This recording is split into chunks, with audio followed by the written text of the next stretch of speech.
శతమానం భవతి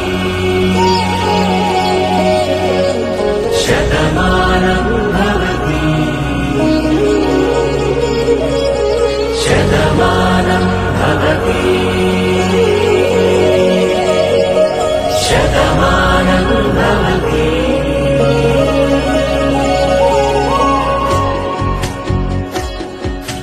శతమానం భవతి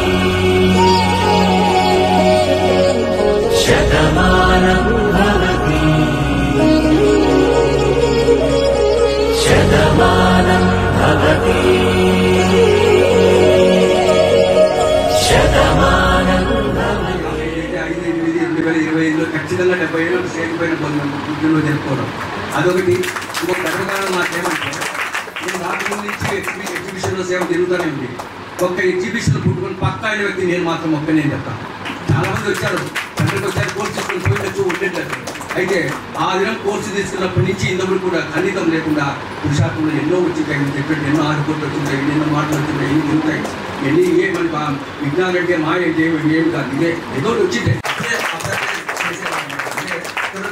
అన్నట్టు నాకు చాలా ఇష్టం అన్నమాట. అట్లా అడుగుతానే ఇచ్చాడు. ఏదన్నా కానీ సేవకు కానీ గోపు కానీ ఇంకోటి కానీ ఇంకోటి ఏదన్నా కానీ కొంతకాలం వరకు నేను ఇంతవరకు ఏం చేస్తానంటే మంత్లీ సేవ సంవత్సరం ఒకసారి ఇస్తాను. ఏంటి బాగా అంతే నాకు మాత్రం చాలా అన్ని విషయాలలో కూడా వ్యాపార వ్యవహారంలో కానీ అన్నింటిలో కూడా ఎప్పుడు తోడుంటాడు, సదా తోడుకుంటాడు. ఒక నెల రోజుల నుంచి ఒక అనుభవం జరుగుతుంది నాకు. ఎప్పుడైతే కన్ను మూసుకుంటారో ఆ దృష్టం అంతా వీడియోలో కనిపిస్తుంది నాకు. అది ఎందుకోసం నాకు మరి ఇక్కడ ఎవరైనా వచ్చింటే వాళ్ళు చెప్పేస్తాం. మనం కూర్చున్నామనుకోండి, కూర్చొని కన్ను మూసుకుంటారు, ఈ సీన్ అప్పుడే ఆటోమేటిక్గా టీవీ పైన ఇచ్చడం వస్తాను. కొన్ని నెల రోజులు అయిపోతాను. ఖచ్చితంగా చూడక అవుతుంది, మీరు ఆరోగ్యం చూడండి చెప్పినాను. ఊరికి అన్నాను. అయితే ఖచ్చితంగా ఇప్పుడు మన దగ్గర ఏమప్పు కూడా అన్నారు. కాబట్టి ఇలాంటి అనుకోని వాళ్ళు, అనుకోకుండా ఉండేటువంటి కూడా అందరూ వచ్చి మమ్మల్ని ఆశ్రయించినందుకు మీ అందరికీ కూడా మా హృదయపూర్వకమైనటువంటి నమస్కారం.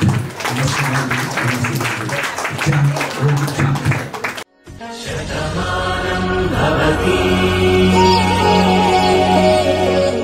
శతమానం.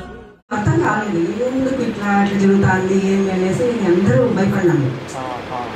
ఏందబ్బా అన్నయ్య వెళ్ళిపోతారేమో ఇల్లు అట్లా వదిలిపెట్టేసి ఇంత డీప్గా పోతా ఉన్నారు, పిల్లలు ఉన్నారు, సంసారం ఉంది, చిన్న చిన్న పిల్లలు 30 ఏళ్ళ క్రితం అని చాలా ఫీల్ అయిపోయినాం.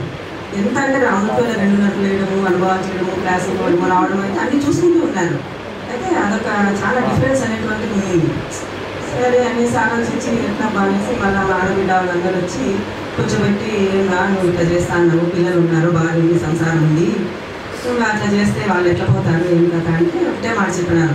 నన్ను మధువనం పోయేంత వరకు నాకు సపోర్ట్ చేయమని చెప్పండి, మధువనం పోయిన తర్వాత ఇంకా మళ్ళీ నేను మామూలుగా ఉంటానని చెప్పి ఒప్పించినారు. సరే అప్పుడు రామలక్ష్మి సిస్టర్ ఉన్నారు, చాలా స్ట్రిక్ట్ ఆ సిస్టరు. సరే అక్కయ్య మధువనం రండి అని 2 ఏళ్ళ వరకు మాకు పర్మిషన్ ఇవ్వలేదు. ఇంకా మధువనం వెళ్ళినాను.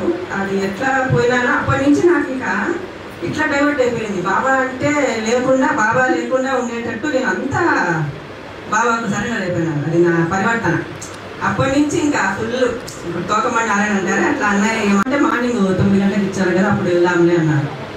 ఎందుకు సీతక్క ఉన్నట్టు ఫోన్ చేశారు, ఇంకా హాస్పిటల్ జాయిన్ అయినారా, ఇక్కడ ఉన్నారా అంటే లేదక్క ఇట్లా మార్నింగ్ ఇచ్చినారంటే వద్దాక వెంటనే వెళ్ళిపోండి మీరు అన్న అయినారంటే నేను చెప్తాను అన్నకు అని చెప్పి చాలా స్ట్రిక్ట్గా చెప్పేసినారు. ఏంది నా మీరు వెంటనే హాస్పిటల్కి వెళ్ళిపోండి, బాబాని అట్లా చెప్పించినారేమో అని. అప్పుడు ఇమ్మీడియట్గా ఎన్ని హాస్పిటల్స్ తిరిగినారో చెన్నైలో, అసలు తిరిగి తిరిగి తిరిగి ఇంకా ఎంజిఎం హాస్పిటల్లో 1 అవర్ ఇచ్చినారు అన్నయ్య పర్మిషన్. ఆక్సిజన్ ఇచ్చేసి మళ్ళీ 1 అవర్ తర్వాత వెళ్ళిపోండి అన్నారు. మళ్ళీ అన్ని హాస్పిటల్ తిరిగి ఇంకా లాస్ట్ ఒక హాస్పిటల్లో జాయిన్ చేసుకుంటే అక్కడ డాక్టర్ 50% అని చెప్పేసినారు. అట్లా 20 డేస్ హాస్పిటల్లో ఉన్నారు. తర్వాత నాకు వస్తే నన్ను హాస్పిటల్ తెచ్చినారు. మళ్ళీ అందరి ఆశీర్వాదము, బాబా ఆశీర్వాదము, పరివారం అట్లా చాలా ఎంత సహయోగం ఉండిందంటే అంత సహయోగంతో జయించి మళ్ళీ పురుషార్థంలో అలా నేను హాస్పిటల్లో, నేను 1 వీక్ 10 డేస్ హాస్పిటల్, ఇద్దరం హాస్పిటల్లో ఉన్నాం. పిల్లలు చాలా భయపడినారు. అప్పుడు మా మట్టి మాతో పాటు ఉంటూ మమ్మల్ని చేసి చేపించి చాలా సహయోగం, బాబానే ఆ రూపంలో చెప్పించినారులే అనేసి అట్లా ఎన్నో ఒడిదుడుకులు వచ్చినాయి. అయినా కూడా బాబా చేయడం వదిలిపెట్టకుండా శ్రీమత్ అనుసారంగా బాబా ఇంట్లోనే నడుచుకుంటూ వచ్చినాము. ఇంతకన్నా మాకేమీ అవసరం లేదు. అనుకోకుండా ఈ ఫంక్షన్ అనుకోలేదు అసలు.